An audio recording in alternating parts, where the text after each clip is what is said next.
So we discussed about value mapping. What is the purpose of value mapping? So let me see if I have this. Okay. So basically value mapping is, it helps you to, let's say, if you have certain codes or reference master data, which is different from MDG to your target system or source system. So if you maintain the value mapping, then it will actually do the required transformation. That is, in this example, you have source system, MDG, and target system. So now you have, let's say, for example, plants. So in source system, the plants are P100, P200, P300. The same plants are represented in MDG with 100, 200, 300. Okay. So in this situation, if you, let's say, if you are sending a plant from source system to MDG system, so source system will send the plant as P100 only.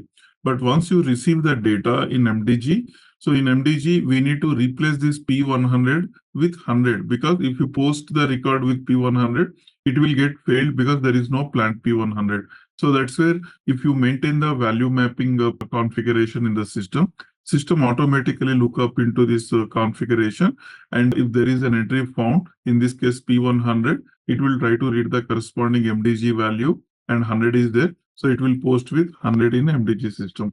Same case with the MDG to the target system. So in the target system, you have T100, 200, 300, and in MDG, you have 100, 200, 300. So when you are sending the data to the target system, if you are replicating the 100, so that will be replaced with T100, and similarly T200, T300. So this is the concept, like it is just similar to your key mapping only, but in case of key mapping, it deals with the object keys like your material number, customer number, vendor number, BP number, cost center, profit center numbers, whereas value mapping deals with non-key fields, right? So this is just like your examples are like your material types, material groups, and then plants, sales organizations, company codes. So all this data, configuration data, right? It may or may not be same across the systems. So that's where this value mapping will help you to do the required transformation. One clarification here. Yes, I couldn't attend due to some other reason. So value mapping, when you say, right, so can we add two source field and two target field as well? Source to target, it's not like between your source to MDG and target to MDG. No. Say example, like you put like in a P100, right, as a source plant, and 100 is the MDG plant, correct? So can we add the combination of material plant and storage location as a source? And no, it will be for one field always. Only one field. So it cannot be, because this is the you need to maintain this configuration in the system before start of your, as part of your project implementation. Okay. So you need to identify what are the list of plants or sales arcs where the transformation is required, and accordingly can maintain. Okay. Only one field. Okay. Yeah. There is no combination. It will be at an individual field level. Okay. Okay. Got it. Yeah. Now, so is there any limitation, or where we can just to maintain the value mapping across all the areas? There is no limitation.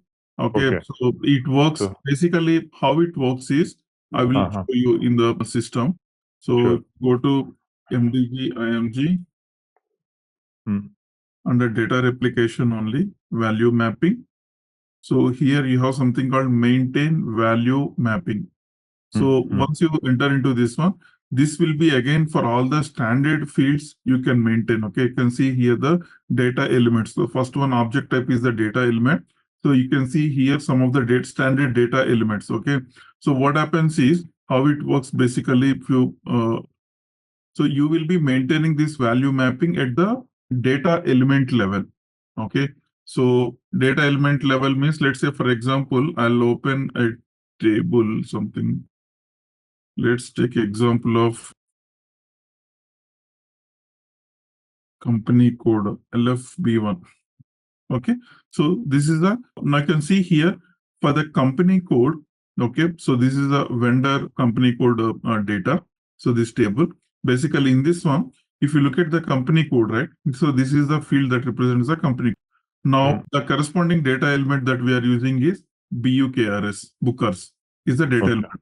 Now, this is a standard data element which will be used across all the wherever you see a company code, and if at all you wanted to represent a company code in a structure, in an IDOC or in a SOA service anywhere, so always you will be having, you need to represent with this data element only.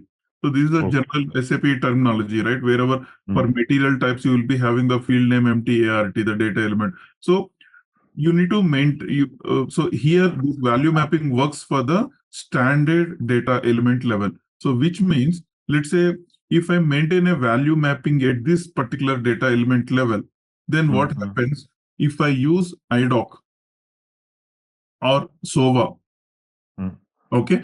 So when I'm sending the data from my MDG to the target system, assume that if I'm sending it via IDOC approach. Okay. In IDOC also, you'll be having the segments. So E1, let's say LF, B1, some segment, right? In the segment, the field name will be Bookers, and the corresponding data element will be Bookers.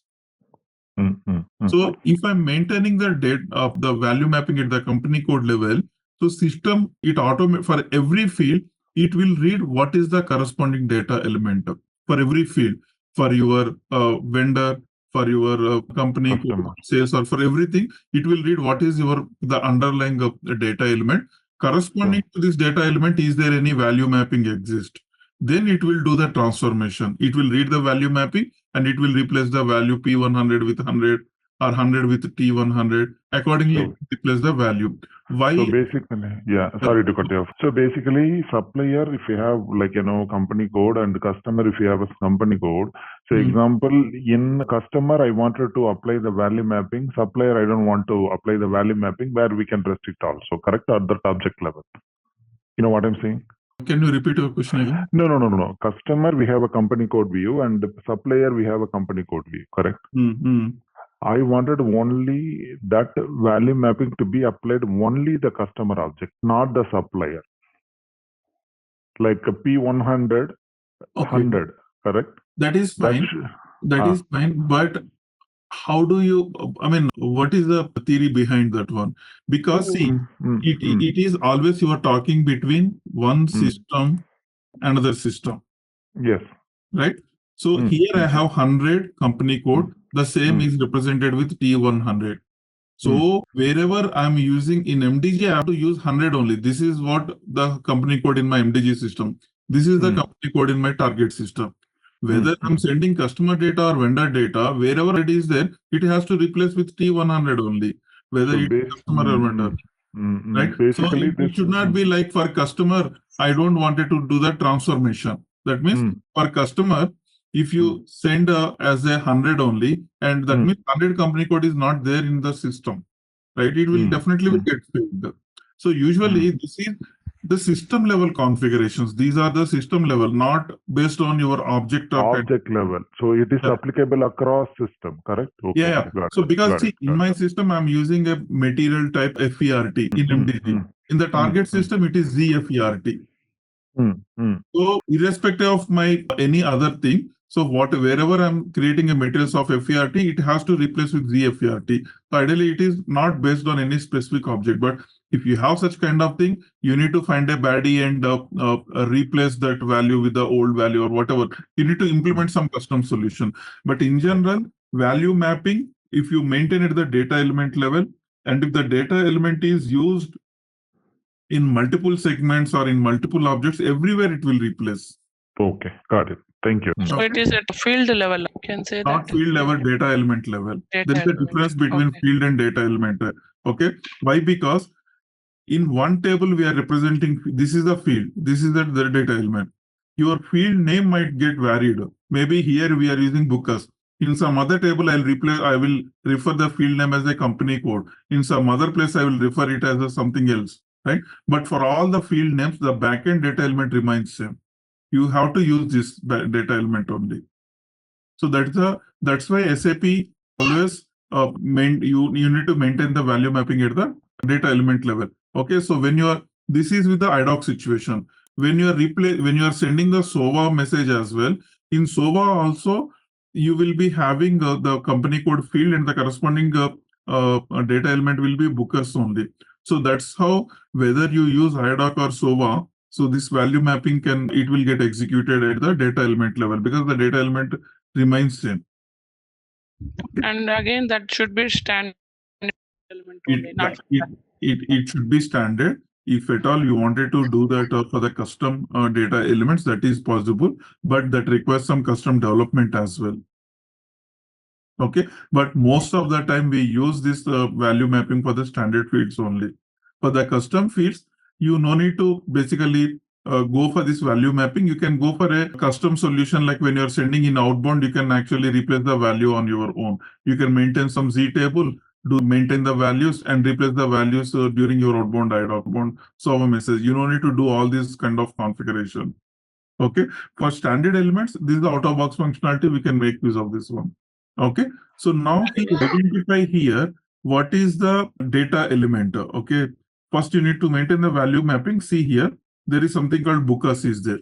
Okay, so now you need to maintain the value mapping for this particular company code level. Okay, so for this one, go click on this button. Okay, so now here you can create something called here list agents ID. So this list agents ID basically, see here in this configuration, what we do is,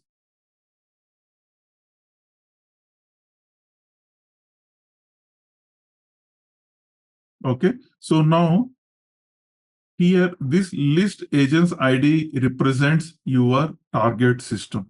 That means basically you are creating one ID. You can put your target system name as well. Okay, so under this particular bookers company code data element, you are creating one list agency ID. This is nothing but your target or source system.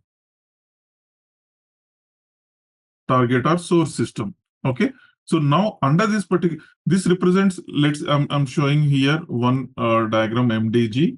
You have T1, T2, T3. Three target systems are there.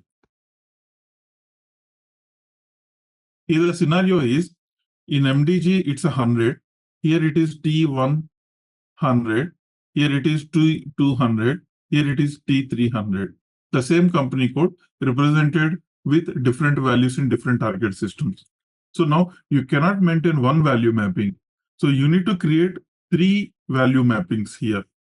So this is list agency ID 1, which represents your T1 system, and list agency ID 2, which represents your T2 target system, and this is list agency ID 3, which represents your T3 target system. Now here you maintain, okay, for 100 company code, the value is T100. Likewise for 200, it is maybe some T200, something like that. So you need to list down all the values here, company code values. And these values are applicable only for your T1 system. Because for the T2 system, you need to maintain here for 100.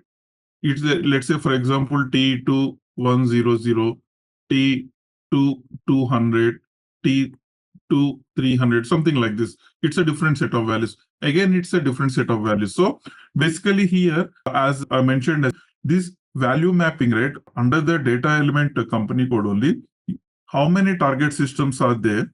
For those many target systems, you need to create those many list agency IDs, and you can always, it's better to keep the list agency ID name as your business system name. What is a business system that we discussed in the data replication? We create one business system, right? So you need to, it's better to maintain the same business system. So you can actually click on edit, okay?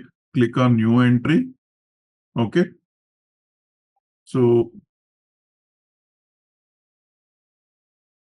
this is 20.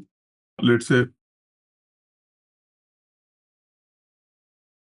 we created these target systems, business systems in the DRF configuration. So let's maintain like this. And list ID can be anything. Anything you can put it over here. Let's say, for example, I'll say T1 version ID. Okay. Between MDG and to this T1 target system, I wanted to maintain the value mappings. So you can go further down. Now here you need to maintain the values. Okay.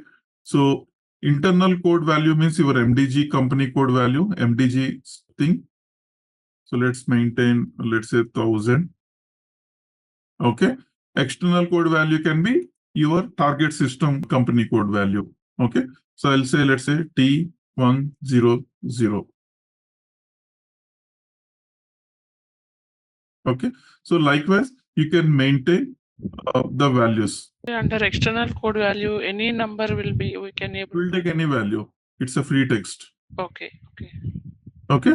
So likewise, you can maintain the one. So I created one list agency ID. See here, I created one list agency ID. That means this, if when I'm replicating the data to this particular target system, the values that maintained under this particular combination will get executed. Similarly, I can create another entry here. Let's say 30.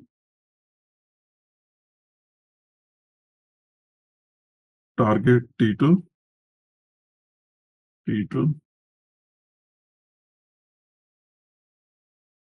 1000. Here I'll maintain the value as S1000. External code doesn't mean SAP code. No, it's not SAP code. It can be anything. That's why for internal code only you will get these F4 values. For external code, you don't get the F4 values. Okay. It's not SAP one. This is your MDG one, basically. This can be your source system or it can be your target system values.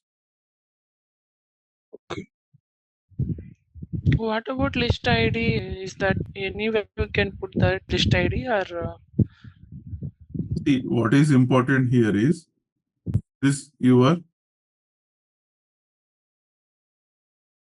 list agency ID. Okay. List ID is basically you can keep any values.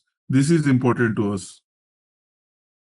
So list agency ID will be provided by base system to us. Normally we can have some ECC. This we already discussed, right? This is your business system names. What is a business system?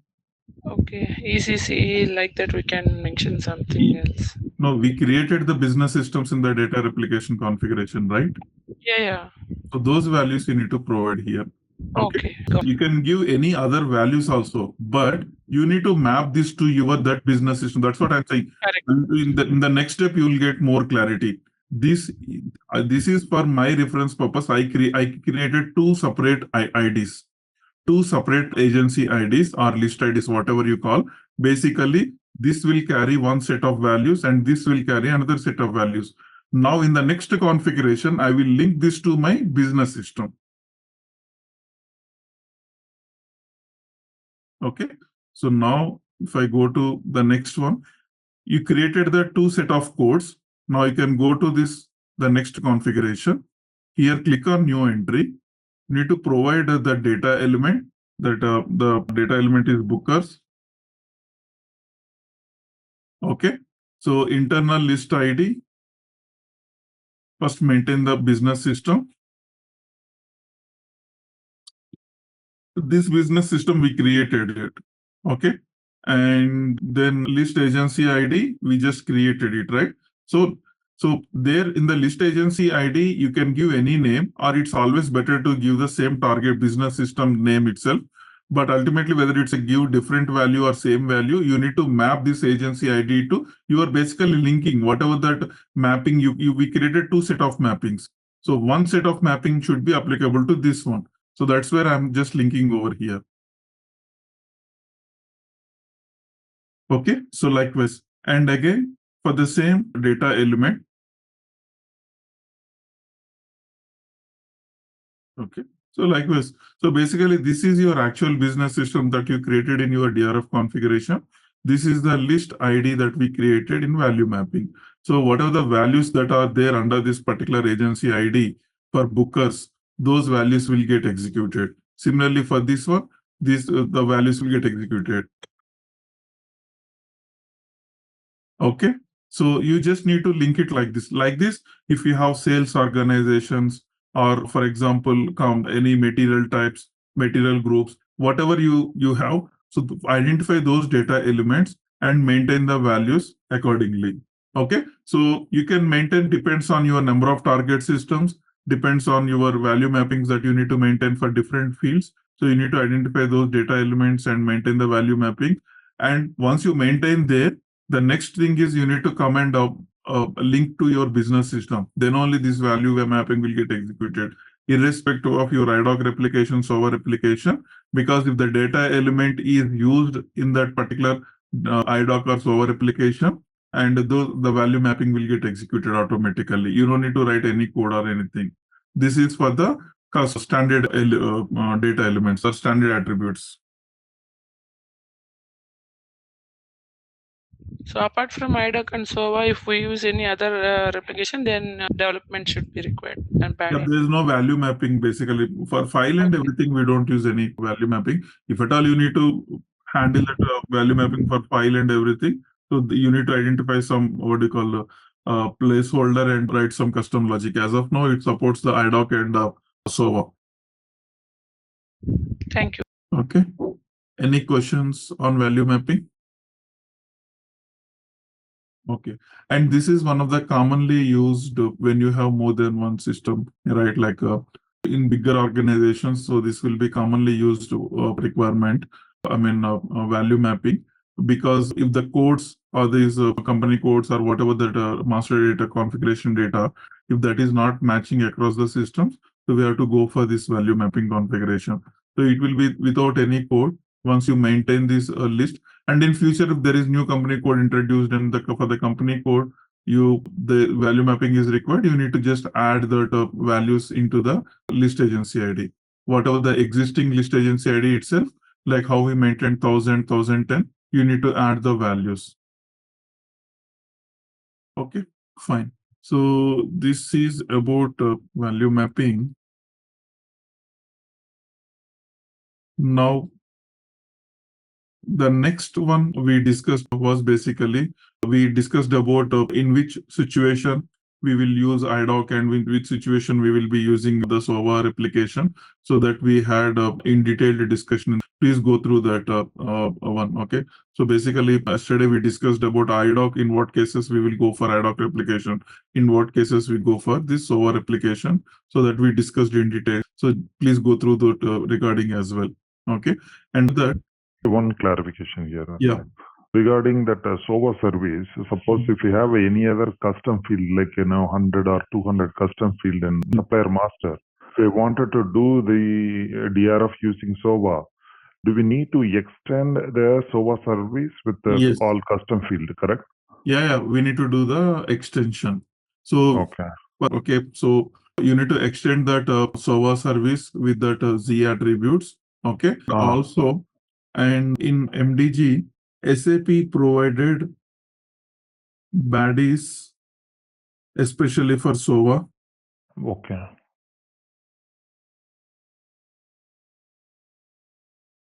You can see SAP provided these BAdIs. So I'll explain now in what cases which BAdIs you will be using, especially in case of SOVA. Okay. So my question is, like, say example, assume I have MDG system and S4 system. S4 wanted to enhance 100 fields. Either they can just use the custom, include to maintain it in LFA1 or LFB1, or they can maintain it as a separate Z table also, right? Yes, both are there. Yeah. Exactly. So once the S4 team is completed all the development, they will move the transport to MDG system, where we can just see all of the 100 custom field in MDG system. But when it comes to SOVA, how they are going to extend the SOVA service with the new additional fields? So I think there's a document available how to extend step by step for the SOVA, like how we extend the IDOC, right? So we extend the segment message type, and we add those custom attributes, right? The same way, SOVA also follows certain steps to do that extension. Hey, ZaranTech now offers SAP corporate training. That's right. Train your workforce in SAP with our comprehensive program. We offer customized courses, certified trainers, and hands-on labs for both individuals and businesses. Our standout features: bespoke training, fully configured servers for practice, in-house materials, and a dedicated LMS. Plus, get session recordings and 24/7 support. From functional to technical modules, we have got it all. Choose ZaranTech for SAP training and watch your team excel. Learn, upskill, succeed with ZaranTech. So there is a document available on extension of SOA. I think it should be part of the document which I should. So you can see the complete documentation over here. So how to do this is the one enterprise SOA enhancement guide. Okay, you can follow these steps to do the extension. Okay. So once a team has completed that SOA extensions, can we leverage that SOA extension in our DRF from MDG to S4? We don't need to write any other code in the BAdI, correct? Once you do the extension for the SOA, so that will take care of because you are extending the standard structures, right? So that will take care of your the custom fields as well. Okay. Even though if they maintain it in the Z table also, where we can just for Z table for the if you are extending the standard LFA1, LFB1 tables, right? So that will take care. But if you at all you have to insert the data into a Z table, that we have to write logic. Okay. So there are certain BAdIs are available, and in the BAdI we can write the logic to insert the data into Z tables. Got it. Okay, fine. Sure. Now, coming back to, I wanted to highlight this one, especially this is for the DG technical folks. Okay, so what happens is, especially in case of SOA, so assume that this is one SAP system, okay, and this is another SAP system. Okay, you wanted to send the data from here to here. Okay, so what happens is this SOA is a configuration. This configuration will be done by BAdIs. Okay, now this SOA includes totally different parts. One is when you are sending the message from this system to this system, here in this particular system, you will see the request, the name of that particular service is request underscore out. Okay, so request underscore out. That means when you are sending the data from this system, so it will be like outbound. So from this particular system point of view, this is an outbound. So that's why you will find it's a request out. And when this request reaches to the target system, in the target system, it will be, you can find it under request underscore in. Okay, this is the inbound. Okay, now once the request get posted successfully in the target system, this system will send a confirmation message. Okay, so the confirmation message, when it is sending this confirmation message, again you will be having here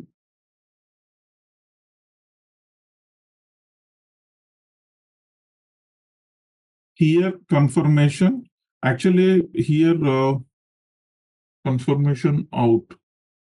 So in general, confirmation underscore out, and here it will be confirmation underscore in. Okay, so likewise, this is one single SOA message when you are sending one data from this particular system to this particular system. So that request is divided into these 4 parts. Okay, now SAP provided a BAdI here and BAdI here. Okay, and also BAdI here. Okay, but confirmation out also there should be a BAdI, but somehow don't find it here. It is not there. This I need to check this one. This part I need to check this one. But the SAP already provided these BAdIs. Why? What is the purpose of this particular BAdIs? Let's say, for example, you are sending the data from this particular system to this particular system. Okay, you wanted to the BP customer or vendor that contains address data, bank data, then company code, sales org data, different set of data, right? Now you wanted to filter down, maybe you don't want it to send the bank data. So you can actually, in this particular BAdI, you can basically remove the required segments. You can clear the data, the bank data. Or else you wanted to add, as you mentioned, right, in basically if you have some Z attributes. So that Z attributes you will extend the server message, which is fine. But you need to fill that your outbound message with the data, right? So you need to read the data from your Z table and fill your Z structures in the outbound. Got it. Okay, that's where this BAdI will be helpful. Either if at all you wanted to further enrich data from the backend, then you can make use of this particular BAdI, because this is the last chance where you can further fill your data when you're sending from your SAP system, outside of your SAP system. But if it is the standard, the table custom include means we don't need to write anything in that BAdI, correct? Even if it is for the Z fields, actually there is something called SMT mapping. I'll come back to that particular point when we're talking about SMT mapping. But this particular BAdI is the placeholder where you can further fill your structures, or you can cut down your or restrict some of the standard attributes which you don't want it to send. Okay, so that's where this particular BAdI will be helpful. Now, this is fine. Now, once you receive the data to your target system, in the target system, based on this one, you wanted to do some coding. Let's say, for example, when I'm sending the bank data to this target system, in the target system, I wanted to, maybe if there is no bank data, I wanted to default some values, or I wanted to, based on the incoming data, I wanted to further add a few more things. So that's where this BAdI will be helpful in the inbound scenario. Okay, so SAP provided BAdIs in outbound and in inbound. Okay, so now that's what you can see here. There is one outbound and there is one inbound. So now this is your MDG system. In your MDG system, inbound means what? You are getting data from some source system, right? You're getting the data from some source system. That's where inbound will come into picture. Source system is sending some data records. Now you need to do some logic before creating your CR. So this particular BAdI is before creating the change request. So this BAdI you can make use of to default some values, to populate something. This is outbound. That means from MDG you are sending something, right? In there you can actually make use of this particular BAdI. And confirmation inbound is basically when you are receiving the confirmation, once your request sent successfully to the target system, and you will be getting the confirmation. So in the confirmation inbound means basically once you receive the confirmation, there is SAP provided one more BAdI here. Okay, so these are exclusively for the SOVA messages SAP provided. Similarly, this is for business partner. This is for BP relationships. Same set of BAdIs you also have for BP relationships as well. Okay, so yeah, but a confirmation out also, is there any BAdIs there or not? I need to just check that one, or most probably there won't be any BAdI. But this is what it is. SAP provided these BAdIs for SOVA. Okay, fine. Now coming back to the data model extensions.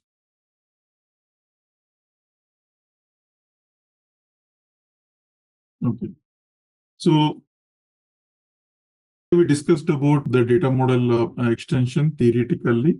So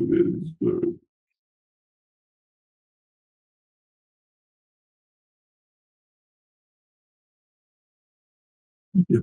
So in the data model extension part, so let's say, for example, in the target system, you need some custom attributes.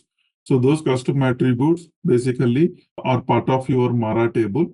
So maybe the people who are the developers who are there in this particular target system, they might have already done the extensions of this particular your Mara table. Okay. Now from MDG point of view, so how this target system will get the data? This particular target system will get the data from MDG system. So from MDG, it will receive all the standard attributes. For the custom attributes, this data has to be filled in MDG and the data has to be sent to the target system. That's where when it comes to MDG, in MDG also we need to extend your underlying the Mara table, okay, with the Z attributes, and at the same time we also need to extend your data model. So, and after that you need to enhance your UI application, to include these particular Z fields. So that's how user will log into MDG system. He will maintain these Z attributes in the UI application. Once he submit the request, it will come to your staging area. And after activation, this data will be replicated from staging area to active area. Okay. And during your outbound replication, you need to identify the BAdIs. Just like I mentioned, right? The SOVA, in case of SOVA, SAP provided the BAdIs. In case of IDOC, there are certain user exits SAP provided. In the user exit, it's your responsibility to read the data from your the tables for the Z attributes and populate those structures. That's how the data will be replicated to the target system. Okay. So when it comes to, let me quickly highlight that. Okay. So now this is your target system. In the target system, you have your Mara table. And in the Mara table, you extended some Z attributes. Attribute 1, attribute 2, attribute 3. Okay. Now in MDG, the underlying ERP layer. So this is your Mara table. So now this extension, right? This Mara extension, either you can import the transport from here to here. Okay. Either you can import the transport so that automatically that extension, those attributes will get added, or else you need to manually do the table extension here in MDG. Z attribute 1, attribute 2, attribute 3. Now, how I will get the data into this particular table? The data has to come from my staging tables. That means in the staging table means basically your data model. So in the data model also I need to do the extension. Z attribute 1, attribute 2, attribute 3. Okay. So then also I need to enhance my UI application. In the UI application also I need to include those Z attributes so that the user will log into the system. He will fill these Z attributes. The data sits into my staging table. After activation, this data will be moved to my active area. That is fine. But now is that our requirement? No. So we need to ensure these Z attributes also has to be replicated from here to here. That's where in this replication, first you need to extend your IDOCs as well. You need to do your IDOC extension or SOVA extension. And that means basically the respective structures will get added with the Z attributes. After that, you need to find a BAdI or user exit. BAdI or user exit. Okay. So that in this particular BAdI or user exit, you need to read these Z attribute data and fill the structures. And this data will be replicated to the target system. Now in the target system, again, you need to, the standard IDOC or SOVA will post the data into the standard table for the standard fields. For the custom attributes, again, you need to find a BAdI, okay, and do a posting for your custom attributes. So this is your end-to-end of the data model and the extension, right? Now, sometimes, most of the time, in the target system, there will be a ABAP team who will take care of this particular posting the data in the target system. From our side, we will be enhancing the IDOC structure or SOVA structures, and we'll just fill the data and send it across to them. And they will ensure that this data gets posted into the table.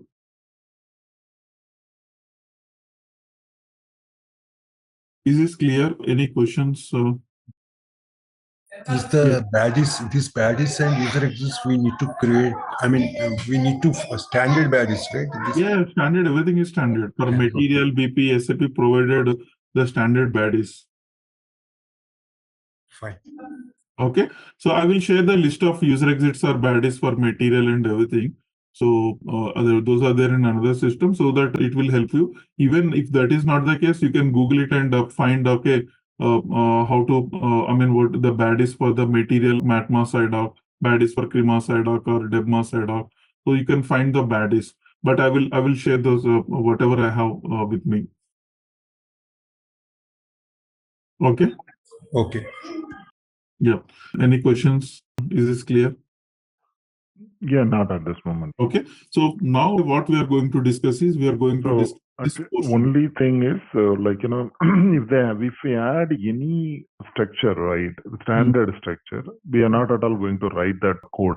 Meaning that SOA service and IDOC, I understand. Obviously, we have to write a code to to populate. But in the UI side, we are going to do that configuration UIBB and then from move the data from active area. Right. This portion you are talking about. Yeah, exactly. We have to write it right. So actually, here in this portion, you are 100% right. There are two cases. Yeah. Okay. Reuse. One case is one scenario. Basically, one scenario is you are extending the Mara table. Right. That means your Z attributes are part of your Mara table. Okay. That means in this case, there is no code required. Yes. No code. Okay. But there is another case, second case. Insert the data, the Z attributes into Z table. Because this is another scenario. Because, right, in general, what happens, sometimes we choose to extend the Mara table to include your Z attributes. In some architects or some, they always recommend don't touch the Mara table. Whatever the data custom attributes you have, you create another table called Z Mara. Okay, and here also key is your material only. Okay, and all your Z attributes insert into this table. Okay, this is another case. So it depends on the situation. If you are extending the standard Mara table for custom attributes, or you are creating altogether a brand new custom table, right? So in the second case, SAP provided one BAdI. Okay, that BAdI exclusively used to insert the data into the Z table. So when your change requests get activated, right? Once your material got created successfully in your Mara, Marcia, all the tables, finally that BAdI will get executed. And at that particular BAdI, you will have access to all your change request data. Now it's your responsibility to read the data from your inbound.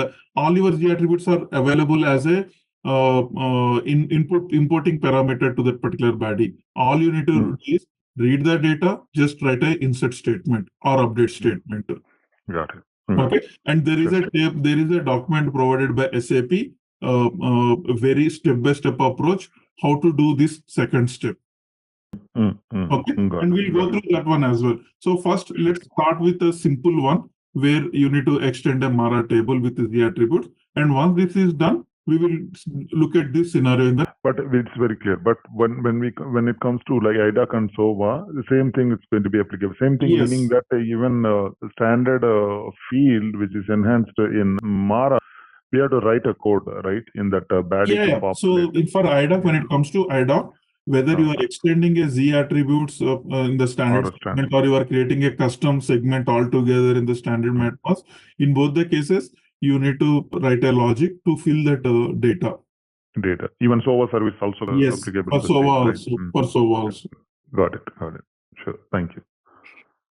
Okay, fine. So now let's first take this particular scenario. The first case, extend Mara thing for custom attributes. So here, what we are talking is basically in your MDG system, you have your Mara table. Now this particular Mara table, I wanted to enhance with some Z attribute. And after that, the next step is I need to basically extend my data model or staging area and the corresponding material entity with the Z attribute here. Okay. And after that, I need to extend my UI application to include this Z attribute. Okay. And the data will flow from here to here, and the data will flow from here to here. So these are our steps that we need to do. Okay. Now, For this one, first we need to extend the Mara table. So how to do, let's take one attribute, some Z attributes. Okay, so there are no Z attributes. Okay, fine. So now what I wanted to do is I wanted to extend a Mara table for every material. Let's say kind of a product category or something, or we wanted to use vendor number. Okay, so let's basically for every material I wanted to use a default. I wanted to maintain the default vendor. Whenever I create a whenever I'm procuring a material, the default vendor I wanted to maintain. So here you don't have a vendor in this particular Mara table. So there is no provision to maintain a default vendor for every material. So that's where you need to extend the Mara table with your vendor, default vendor. So for that one, how to extend this particular table? Go to append structure. So create a new append structure, ZZ, and just giving MDG.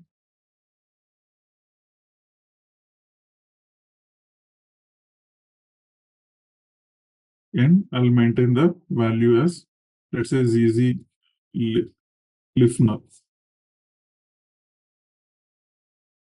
The data element, standard data element is listener for the vendor. So this is the supplier or vendor number. So there is no data element that you can create. So this is just a table extension. So any ABAPer should aware of this, how to extend the standard SAP tables, right? So likewise, how many Z attributes are there? You can put all your Z attributes over here under this append structure. Okay. So now save this.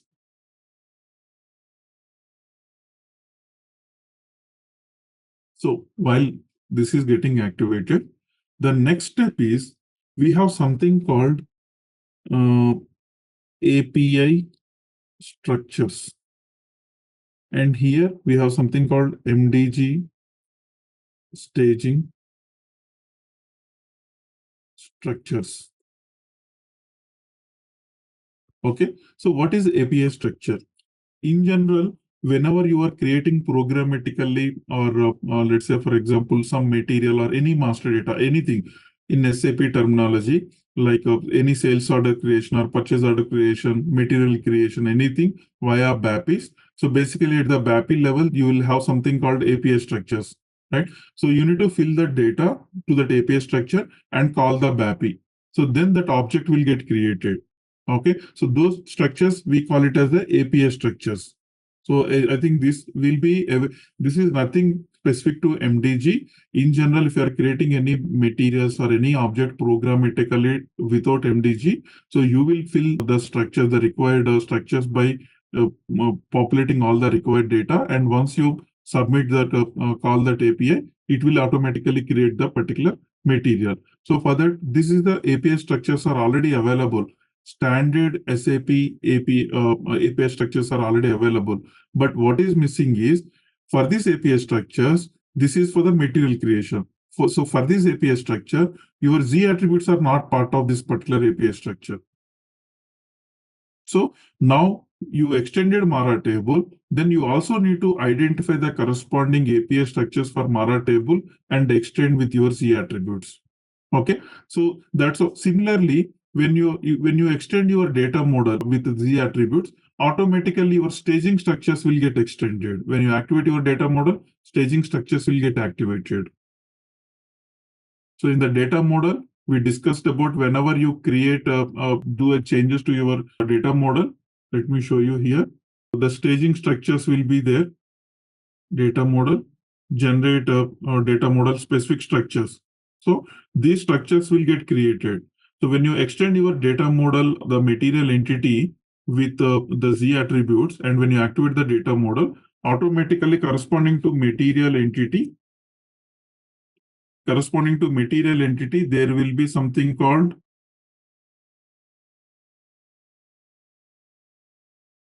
this one. So this we call it as your staging structure or MDG structure. So this will automatically happen when you activate your data model. You extend your material entity with Z attributes, and when you activate the data model, automatically this structure will get extended. So that means this structure will get extended, and this we have to manually do the extension, these API structures. So now what happens? At the runtime, when your change requests get activated, system will read the data from your staging tables into the staging structures. So during that time, all your standard attributes will be populated into standard fields, and your custom attributes will be populated into the custom fields of this staging structure. And system will move attribute by attribute from this structure to this structure. So during that time, you also should have a target Z field to hold the data. So that's why you need to ensure that these two structures are getting updated with the Z attributes. And then automatically this will happen. You don't need to write any logic because you already extended this API structure, and this Mara also we just extended. So system automatically populate the custom attributes into this particular Mara table. You don't need to write any logic. Is this clear? Yeah. Do you want me to repeat it again? So let me repeat it again. So what we are doing, basically, this is the entire process. So I'm doing step by step. First, this is the step one. What is my step one? I need to extend my table with Z attributes, which I'm already done. Okay. Now, before going into the data model extension, you need to understand this step and this step. Extending the tables from MDG side and your standard tables, now it alone doesn't help you. You also, because how the data will move from this particular staging table to this particular your active area table, it will be via the structure movement. So MDG data, whenever you when you activate when you initiate an activation process, system will read the data from this staging table and it will fill these structures. Now, in this structure, I need to have that Z attributes. If I don't have my Z attributes in this structure, my Z attributes don't pass it to my active area tables. So that's how this extension is required. And you don't need to do this step three. When you activate your data model, automatically step three will adjust it. That means your staging structure will get adjusted to active those ZA fields. So these both will done together once you activate. But this data, once you're staging... Sorry to cut you off. So first one, you said suppose if I have added a Z field, that is fine. Second one, the API structure, correct?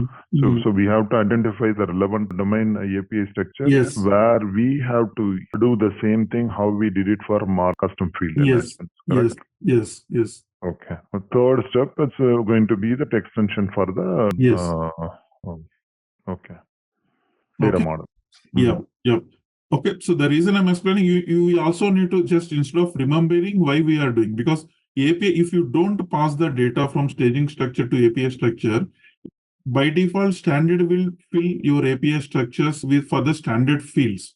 But for the custom field, you need to, first you need to extend the API structure so that then only I will have my Z attribute in my API structure, so that the standard MDG framework will map your the custom attributes from staging structure to the API structure. So this mapping, field by field mapping, this is one field by field mapping, this one. Okay. So that to do that field by field mapping, I need to have the Z field here. I need to have the same Z field over here.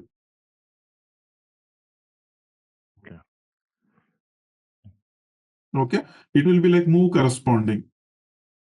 If I don't have this field in my API structure, I cannot pass the value to that for that particular attribute, Z attribute, to this API structure, so that in my Mara table I don't see that value. So that's why you need to do the API structure extension also. Okay. So now our Mara structure got enhanced. Mara table got updated. Okay. You need to just ensure this is in active mode always.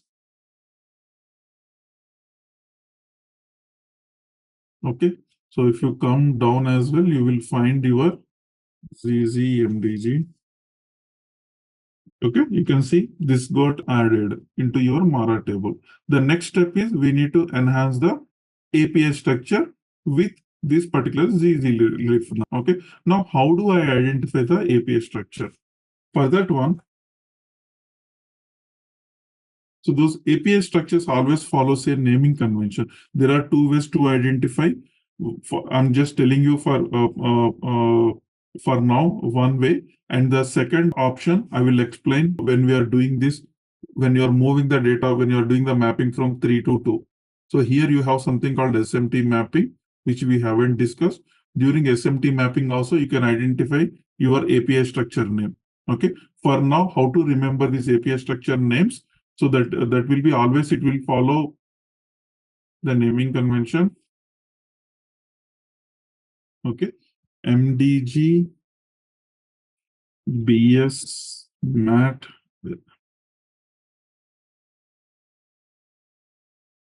MDG store, BS store, Mara store. Yeah. So this is the naming convention. So MDG, you can see MDG underscore BS underscore MAT underscore ES underscore Mara.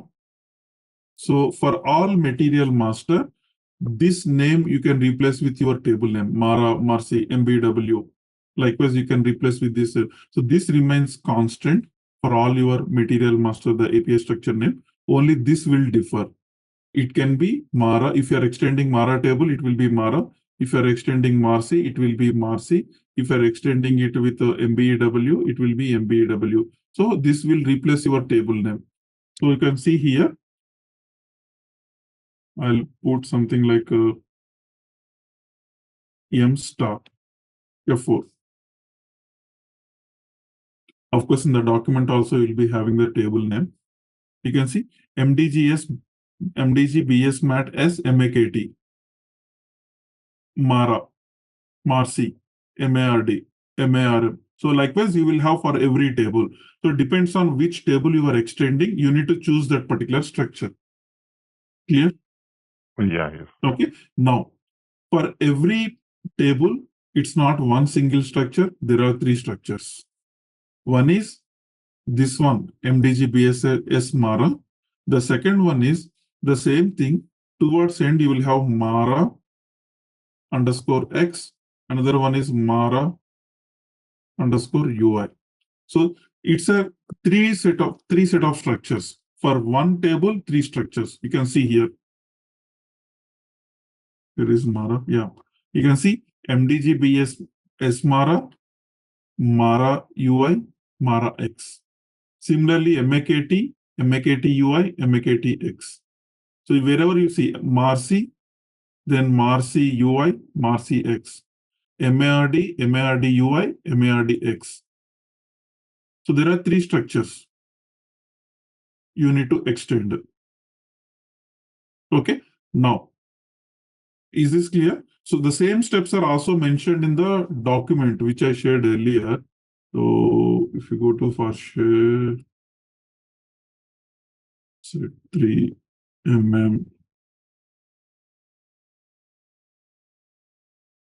Yeah. So this is the scenario.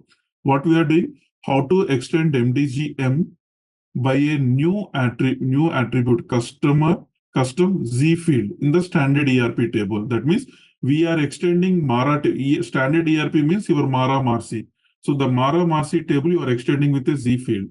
So that is the scenario here. So you need to refer this particular document.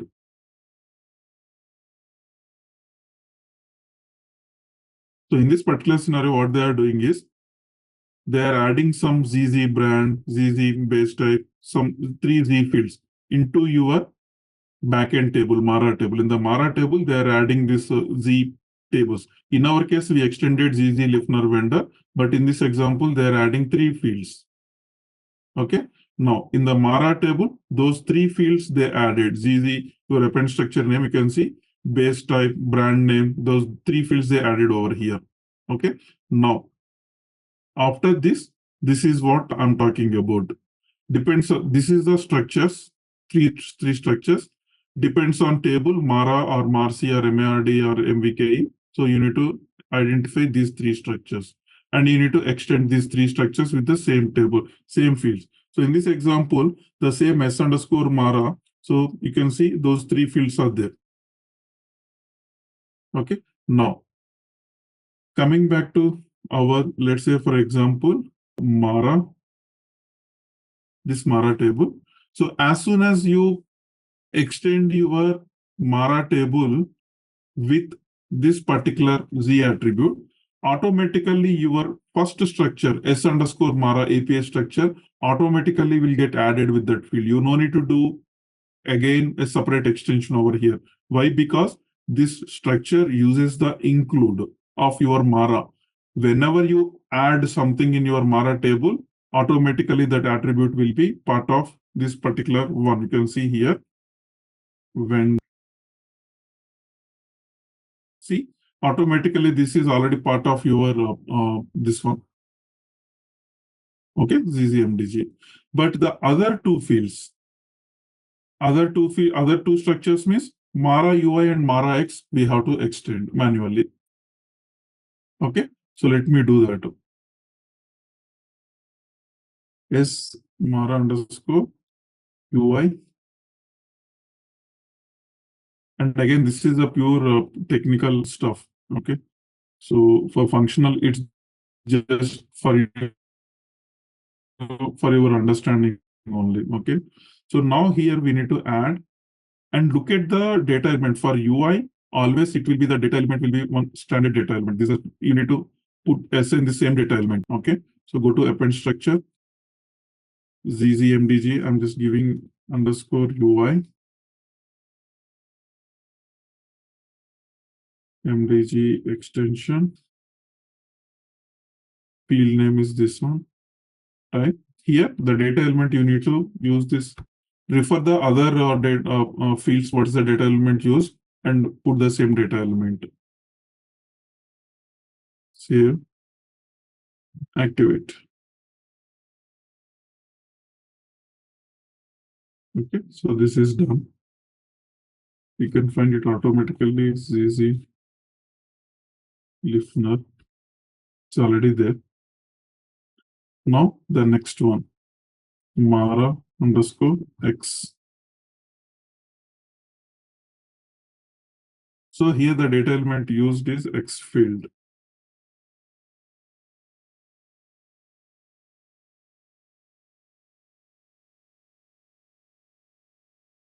Okay, so all three structures got extended. That means this step 2 is also completed.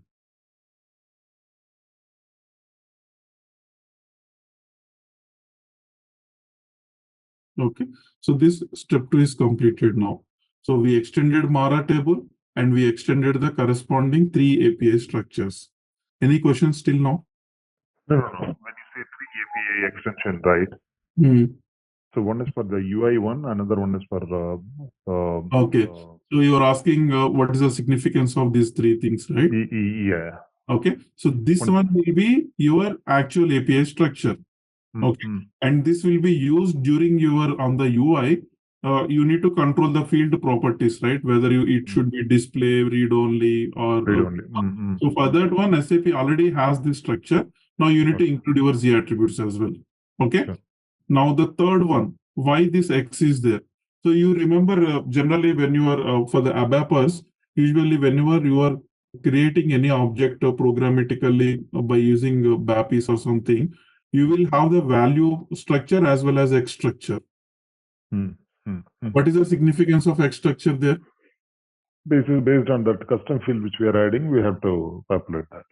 Yeah, right. So basically that X structure, see when I'm calling material using material BAPI, right? So in the material, the inbound structure, so there are 100 fields are there. Okay, now out of 100 fields, you are populating the data only for 10 fields only, right? So corresponding to those 100 fields, you will be having something called X structure. In X structure, you will be having 100 fields with the data element is X field, that is X or blank. So you populate your 100 fields in the API structure with these 10 fields only, 10 values. And in the corresponding X structure, you specify that, okay, I'm sending only the values for these fields only. So how do you denote? You populate those field values as X. So system will always consider the values for which you maintain the value as X. What sets ZaranTech apart in SAP corporate training?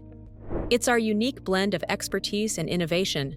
We offer customized courses tailored to each client's needs, ensuring relevant, targeted learning. Our vast trainer database brings you wisdom from the best in the field. Need resources?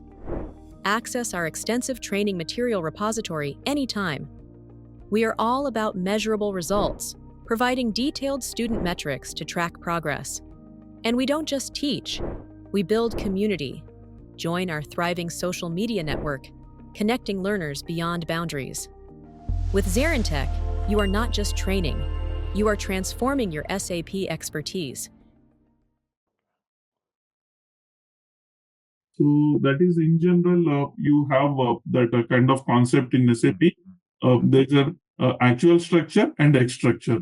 Actual structure contains the values. X structure contains you are specifying that, okay, I'm populating, please take the values from these fields only. So for those fields, the X structure, you put their value as X.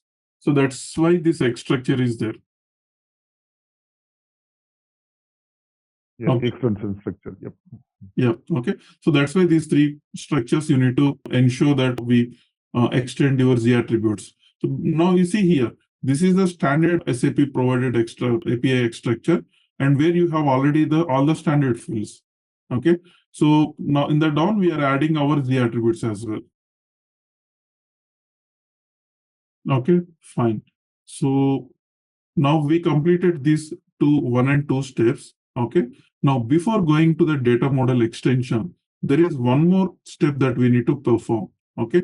So that is mentioned over here. So T130F configuration. So what is this? This is exclusively applicable only for material master. This step, whatever the step that you see here, 5.1.2, this is applicable only for material master only, not for customer master or any other object. Any other objects except this step, whatever we are discussing, that is applicable. Okay. For material master, what is the purpose of this structure? What we are doing? Okay. In general, okay. So you have your Mara table.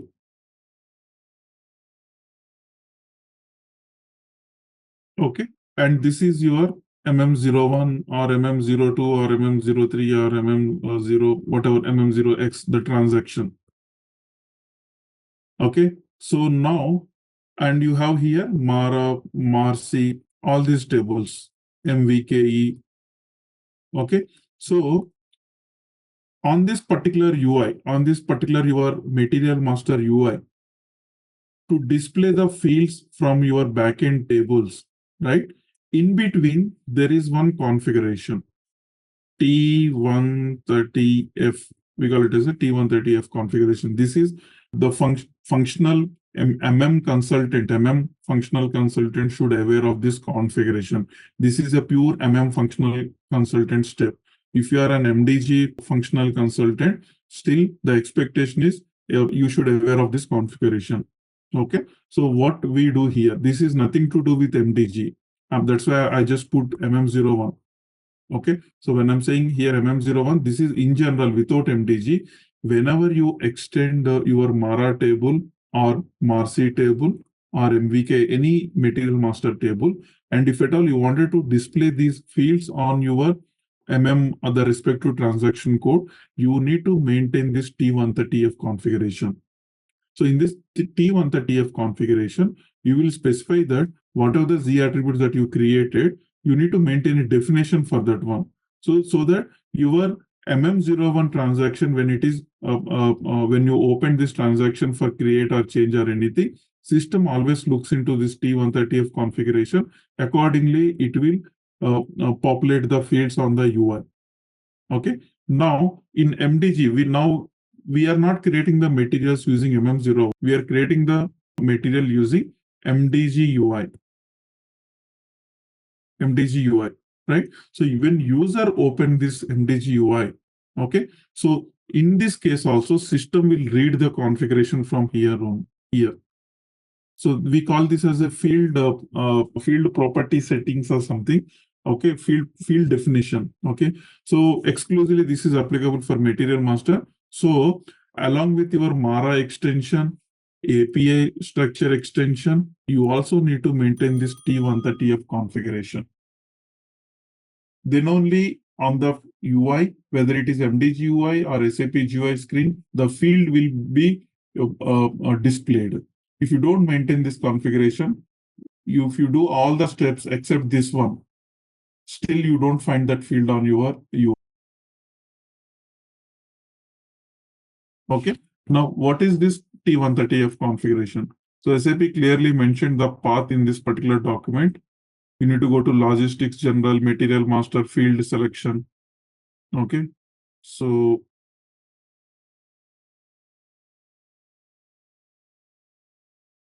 this is SPRO configuration.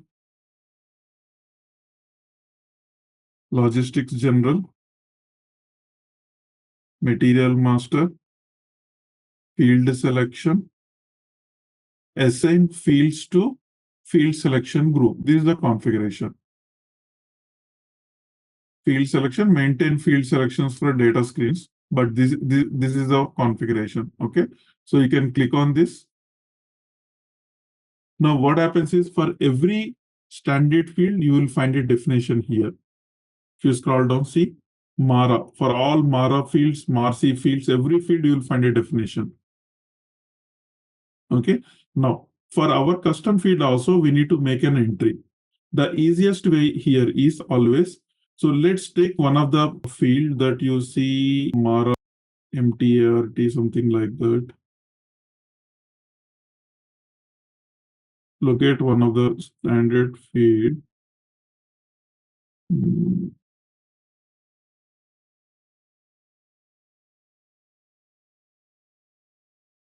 Let's take material group. Okay. Now, what does this mean basically? For every field, they are assigning some selection group here. That selection group is basically, let's say, for example, you see this field, these three, these four. For all these four attributes, the selection group is same, 1, 3, 5. That means inside this 1, 3, 5, we can maintain whether this particular field, inside this particular selection group, you maintain for which material types, for which transaction code, this should be read-only, or it should be mandatory, or it should be optional, or it should be hidden, right? So you maintain one common behavior. Now, wherever, for whatever the fields you assign the selection group, all the fields will behave in the same manner. Okay, so now in the same way, let me first, I wanted to use for my Z field also, I wanted to assign the same selection group, so that in this particular selection group too, maybe the configurations are maintained like it should be mandatory, or it should be optional, or read only, right? So the same behavior will be applicable for my Z field, similar to the standard material group field. Okay, so for that one, you can just go to do a copy here, or else let's go here, not this. Yeah, so do a copy. Okay, now here I will change this with ZZ Lifner. Our field name is ZZ Lifner only, right? Yeah, ZZ Lifner. Okay, and you can see he don't change anything over here. Each character has some significance. Okay, so don't touch anything here, just simply copy. Okay, that means now there is an entry added for my Z field. So now if you look at save this change. Okay, so if you go to selection group 2, now under this field selection group 2, there are these many fields are there. Okay, along with that, my field also there. Now in the down, you can see hide, display, required entry, or optional entry. That means all now you can see, let's say, for example, depends on your material type. In this one, let's say, for example, for HALB is a material type. For this particular material type, you see this is the optional. That means for this HALB material type, all these fields are optional because all these are sharing the same field selection group. So you can maintain here based on your material type or based on your transaction code also. You can see for MM01, that means material creation scenario, it might be some, what is the behavior? For material change scenario, material display scenario, what is the behavior? So here you can do a lot of configurations. Okay, for us, the bare minimum mandatory thing is there should be a definition in this field selection group. Whether you add it under this group or some other group, there should be an entry under this one.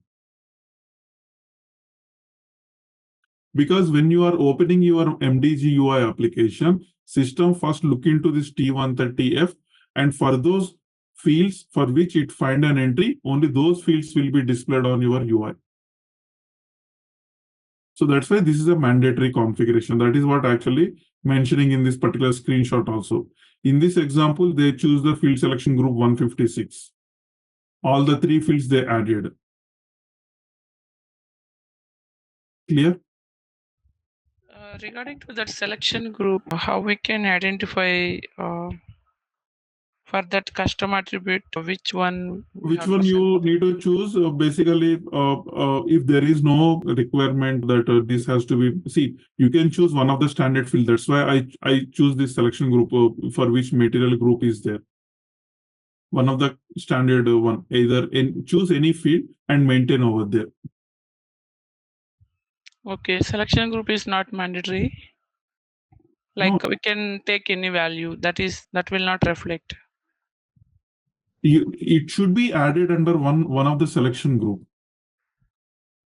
Your Z attribute should be added under the one of the selection group. One of any one of these. Any one means basically here you extended Mara table, right? So you should add under Mara selection group only. You cannot add it under Marcy selection. Yeah. Okay. Got it. Actually. In Mara, you can find one of the most commonly used like material type, material group, BISMT, any field, and add it over there. And we can discuss later about the entity actually.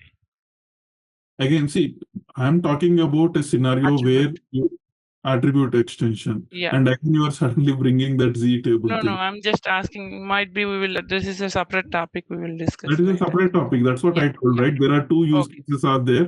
I told that sometime back up. So yes, actually. Two use cases are there. In one use case where you don't need to write any code. The second use case where you need to add a Z table, there we need to write some BAdIs. We need to implement that BAdIs. Okay. So during that time, I'll explain that. Got it. Now we are talking about how to extend a Z attribute in a Mara table and data model. Okay, fine. So yeah, so three things basically we have done. One is we extended Mara table, we extended API structures. So first thing is Mara extension, which we have done. Second is API structure extension. Third is T130F configuration. This is only for material master.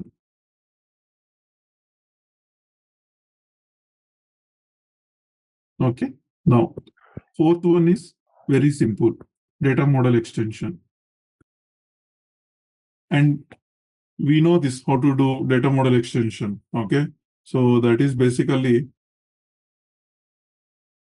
go to edit data model.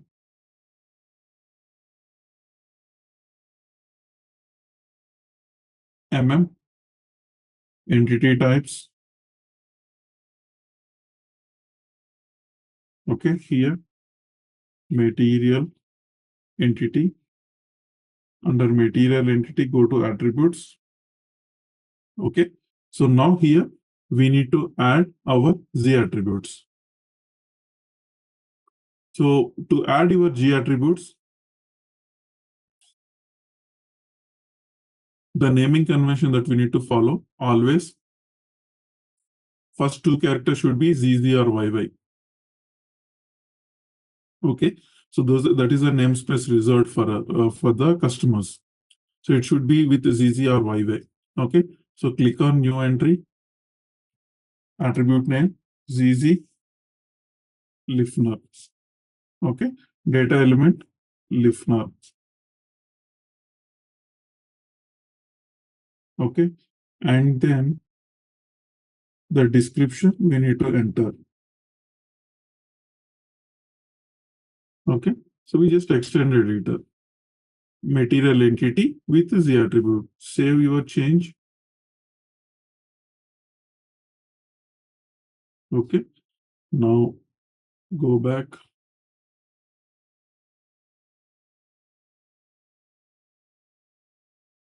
Okay, your data model, because we did some changes, you need to activate this data model.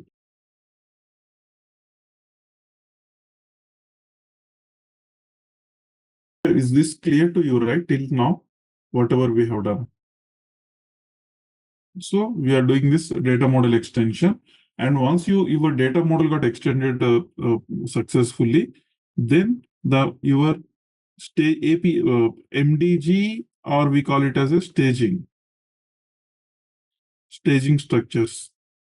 Okay, so those also will get activated automatically. I mean, extended with a Z attribute. I'll show you that. Okay, now very, very important point here. You see, there is one message that you are getting. Change request must be adjusted because data model has been modified. What does that mean? Basically, now we are activating MDG data model because there are some changes. We changed material entity by adding one custom attribute. Whenever there is a change to your data model, but in the system, for this particular data model, if there are any change requests which are not yet activated, those might be in some in progress status, right? So then what happens? Those change requests got created before your data model extension or before your data model changes. Now you are doing some changes to your data model. That means your backend staging table got changed. So once you open your UI, material, any search application or anything, you will get an error message. Let me show you that. Okay, so let me open NWBC.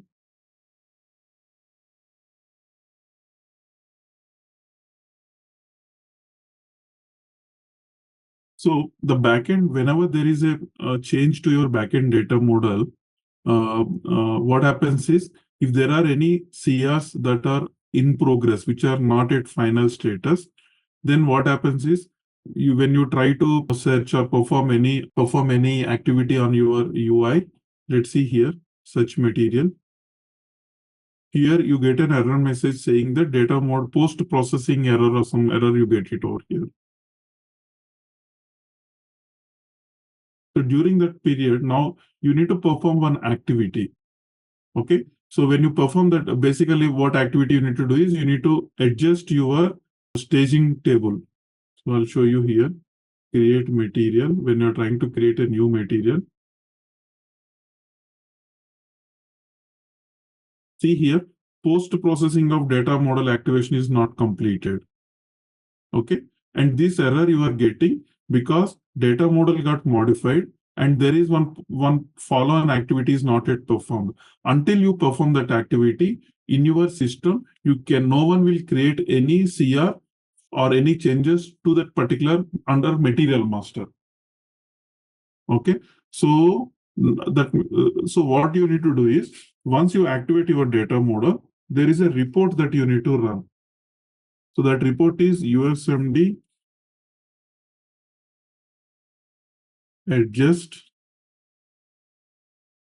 staging. So this is a report you need to run. Enter your data model, click on execute.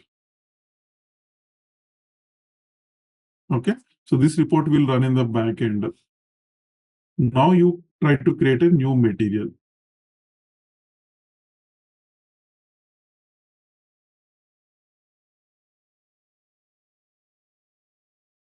This time you don't get that error message.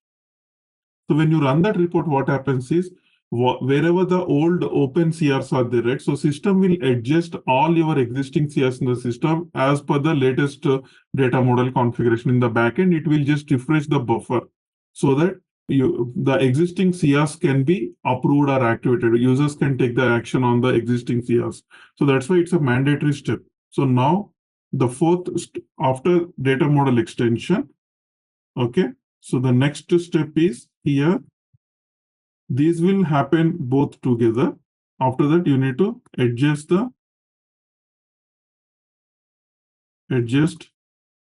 staging area. So either you need to remember this particular report, USMD adjust staging. Other option could be from here itself, select your data model. There is a button here, adjust staging area of a linked change request. Either you can run when you click on this one also, it will run the same report. So because we already ran and there is nothing to adjust, that's why I got this message. Okay, so this adjust staging area is report also you need to run, or from here itself we can do this activity. Is this clear to all? What about the relationship? Is that also we need to do? What is relationship? Like here, while we are activating the data model for the first time, we are going through that hierarchy under that relationships, right? No, 1:1 or 1:. when do you do the relationship? When you add a new entity, you need to maintain the relation. In this example, we haven't added any new entity, right? Got it. Okay, so in the next scenario that we are going to discuss, right, the Z table new entity. So there we need to maintain the relationships. Relationship come into picture. Even if you remember when we create our custom YP data model, when I add a type 1 entity, there is no relationship. When I add type 4, then only system expecting some relationships.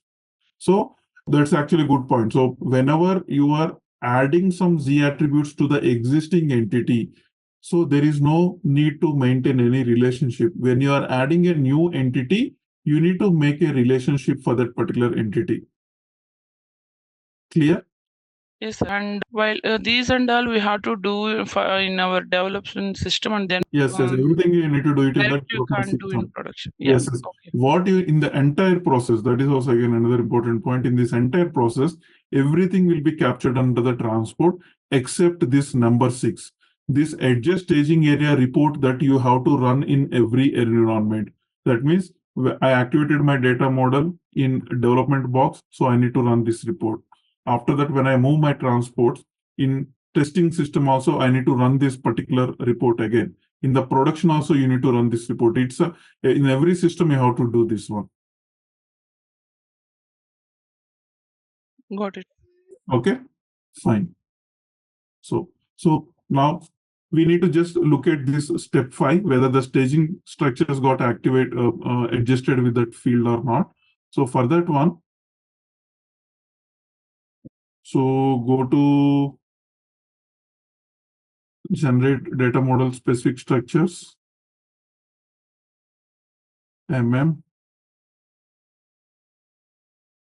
material. Okay, so this is the name of the staging structure. So how do you can take this name, go to S11, stop PP material F4. So this is your staging. This is the name of the staging structure. But in this one, you don't find the complete name. You will see only the prefix and the name. So you will see there the prefix, this portion and this portion. In between, this is not there. So that's why always you can take this particular name, put a star in the front and do an F4 with this one. So that's how you'll get to know the name of the staging structure. Now, if you go to this staging structure, scroll down. Okay, it's not added. Basically, here you should be able to see your Z attribute. It's not yet added over here. Why this is not added? Okay. Okay.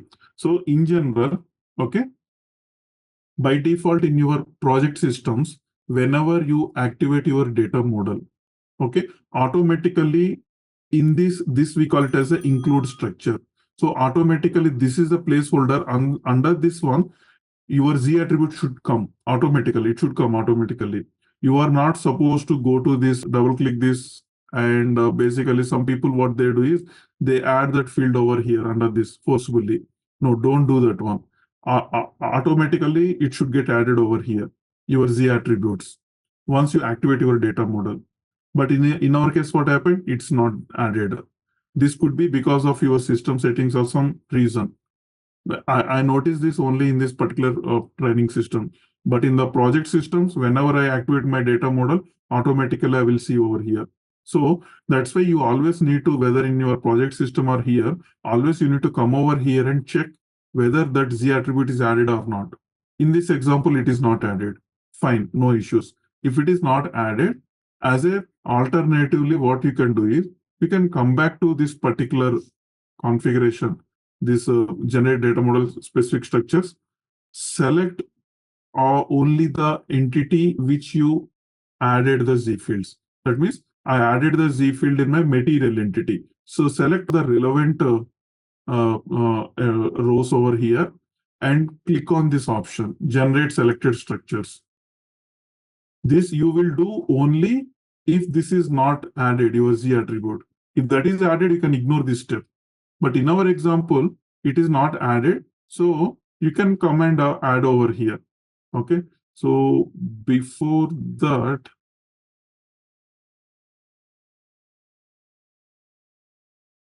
I wanted to check one more thing.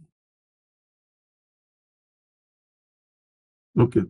So before that, so you can actually always come to this particular configuration, add your data model. Okay. You need to maintain some prefix. Prefix will be ZMM. Okay. And package. There is a package, because this what happens is all the custom changes will get captured this particular package. Okay. So there should be one. Let me look at, do we have any packages? And who will provide this package? ABAPer will, usually the ABAPers creates this package. We need to ask them to create the package for our requirement. Actually, their activity will be done by ABAPer only. Okay. So he first create the package. So this package also we discussed, if you remember, when we are doing our data model. Let me. Okay. So for YP, we created this package. So the same package you can provide here. During the data model we discussed, we created this package. So now why we are doing this?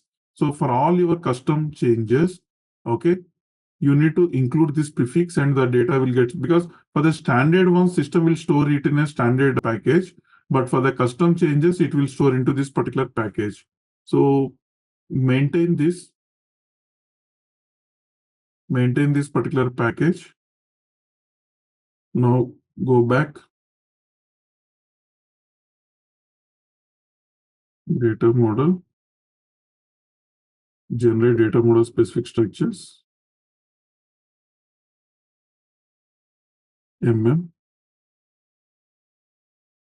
material entity, select this. Okay. Now generate selected structures. So it will again look at your data model, the material entity under the data model, and what are the attributes are there that are not part of these structures. So it will include now. We are running this explicitly separately, but ideally it should be part of your data model extension only, activation only. Now you can see those CA includes got activated. So now if you go and look at your structure, what is that? Yeah, this one, PPA structure. Scroll down, your staging structure will get extended with C. Now this got extended with your custom attribute. So basically, when you activate your data model, why this got not added in our initial thing? Because we didn't maintain this. What is that? Go to edit data model. Prefix package. You are right. So that prefix system didn't find that prefix, so it didn't include activated, regenerated the structure. So this is a mandatory step. Okay. So this add prefix thing. Okay. So let me add here in between. Before activating your data model itself, you can add, let's say it's a step 3.b. No, let's say this is 4.2, 4.1. Here, add prefix and package. So first add the prefix and package, and then go to the data model and extend your data model. Then you no need to manually go and activate your staging structures. But as part of that, we extended API structures. Now your staging structure also got enhanced with these custom attributes. So here prefix the value which we provided. So any value it will be accepted. Yeah, prefix thing. See, prefix is any Z namespace. You are giving a Z namespace. You can provide your meaningful ZMM underscore, maybe SC, something like whatever your project. Usually we keep ZMM, which indicates it's a Z material master. It will accept. Yeah, it will accept this one. Okay. And package, you need to create this in SEIT. In our data model topic, we talked about this one. Basically, ABAPUS will create one package, or in the project level, you will have your package. So you always you can provide this package directly. If you're not aware of what is the package, don't create on your own. Go and check with your project lead or whoever may be the person, what is the package, because usually all our changes will be captured under one particular package. At the project level, basically the leads will be creating the packages, and you need to take the package from them, and you can assign the package over here. Okay. So once this is done, and when you activate your data model, automatically that step 5 will be taken care. So now we performed this 1, 2, 3, 4, 5, 6 in a sequence. There are 2 more steps are pending. One is 7th step is SMT mapping, which we haven't discussed till now. And the 8th step is UI enhancement. Okay, so these 2 things are there. This SMT mapping, it will take some time. I need to provide some information about this SMT mapping. Okay, we will complete SMT mapping and UI enhancement so that we can see the end-to-end demo.